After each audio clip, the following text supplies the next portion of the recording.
Hey everybody, welcome to the SMA Journey 51 blog. Today I'm going to be doing a quick video because I received a question from one of my subscribers and I thought it was an important enough question to do a video because I think it's information that we all need to know about. The question was, why is it so important that doctors want to take blood work and urine samples each and every time that we go in for one of our procedures? Whether we're going through our loading doses, or for those of you that may have finished your loading doses, why is it important even to take these tests during the maintenance doses that we're all going to receive every 4 months for the rest of our life? So I did a video where I detail why these numbers are not only important to us, but why the test result numbers are very important for our doctors. So take a look at the video, and I'll come back and I'll give you my final thoughts.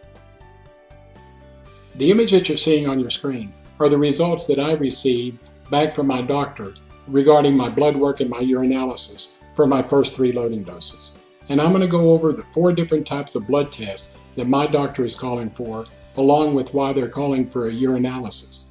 And I'm sure that most doctors are going to be requesting these tests for everybody that's going through the Spinraza treatment.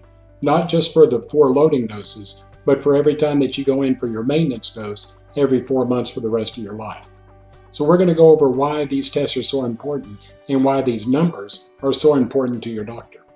The first blood work that we're going to look at is going to be the partial thromboplastin time, or PTT test. The PTT test is there to detect coagulation disorders within the blood. It's also there to ensure that the patient, you and I, are not at risk at hemorrhaging. They're going to make sure that your blood isn't too thin, and they want to make sure that if they do an incision, that your blood coagulates and clots at a certain level and a certain speed to ensure your safety during the procedure. As a matter of fact, your doctor or the hospital will probably call you about a day or 2 before your procedure to make sure that you're not on any kind of a blood thinner like Coumadin. If you are, they may ask you to either stop taking it or reduce the dosage to make sure that your blood isn't too thin. The normal range that my doctor has set for the PTT test is 23 to 32.5 seconds. Now, while I was doing my research, I noticed that some doctors call for different ranges. Some doctors said 24 to 35 seconds. So if your normal ranges throughout all of these tests are a little bit different than mine, there's no need to be concerned. But as you can see, all of my numbers for my first 3 loading doses fall well within the normal range. The next test is the prothrombin time, or PT test, and is very similar to the PTT test, only the PT test measures how long it takes for the blood to actually start clotting. Okay, so the normal range is 9.5 to 12.8, and my ranges here for my first 3 loading doses fall well within the normal. The third test is a little bit more interesting. This is called the prothrombin INR, or what doctors call PT-INR. They take the results from your PT test that we just discussed, and they take the blood that's still in the vial, they put it in a centrifuge and they spin it. When they spin it, they separate the red blood cells from everything else, such as your plasma. They remove everything but your red blood cells, and they add a factor, and I believe the factor is calcium citrate.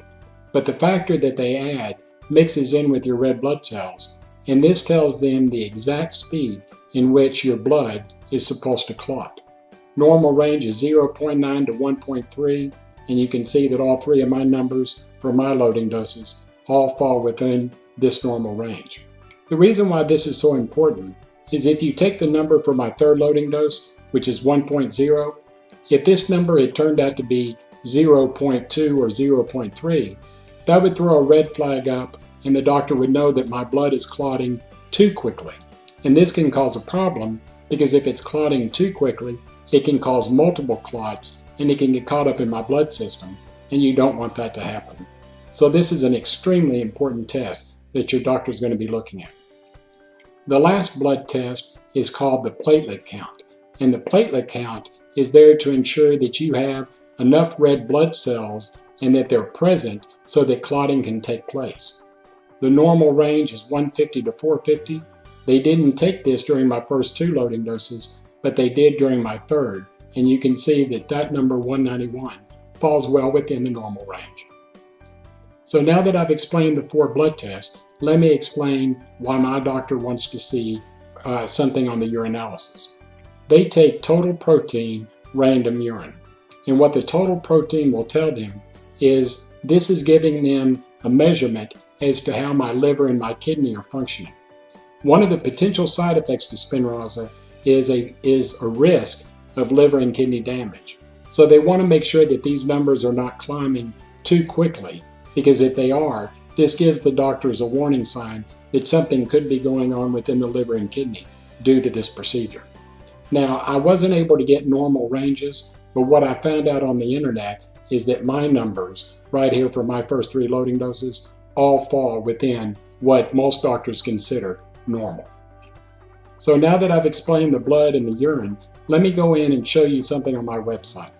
If you go to my website and if you go over and click on test results, you'll see exactly what we just looked at on your screen. And every time that I go in, either for my 4th loading dose or for any one of my maintenance doses, I'll add these numbers to this chart so that everybody will have updated numbers.